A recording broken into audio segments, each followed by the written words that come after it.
মদিনাতুল উলুম মাদ্রাসার পুরস্কার বিতরণী অনুষ্ঠান ও অভিভাবক সম্মেলনে মদিনাতুল উলুম মাদ্রাসার এক ঝাঁক ছাত্রবৃন্দ তারা এখন আমাদের মাঝে বালতি খেলা নিয়ে বালতিতে বল ফালানো খেলা নিয়ে অনুষ্ঠান হবে উপস্থিত হবেন মোহাম্মদ আলিফ, সাফিদ, শাহিদুল ইসলাম, আব্দুল্লাহ কাজী, রমজান আলী, রোহান, তাহসিন, সাব্বির ও মোহাম্মদ ইমন।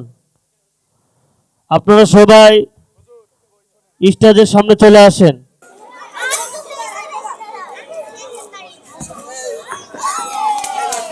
মোহাম্মদ আলিফ আলম সাহেবকে রাখেন।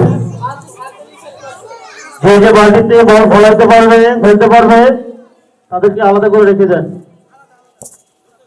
ইতিমধ্যে আলিফ বালতিতে বল ফেলতে পেরেছে, সাফেদ নাই হুজুর।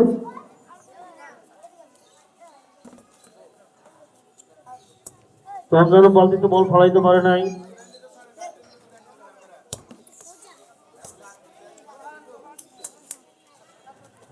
এবার রোহানের পর তাহসিন খেলছে। এবার সাব্বির, দাগের কাছে আসো, দাগের কাছে আসো, দাগের কাছে দিয়ে খেলো। হ্যাঁ,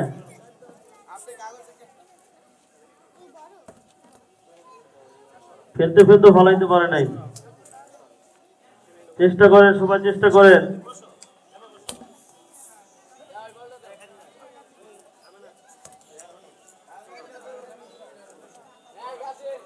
এবার আব্দুল্লাহ কাজী, চেষ্টা করতে হবে।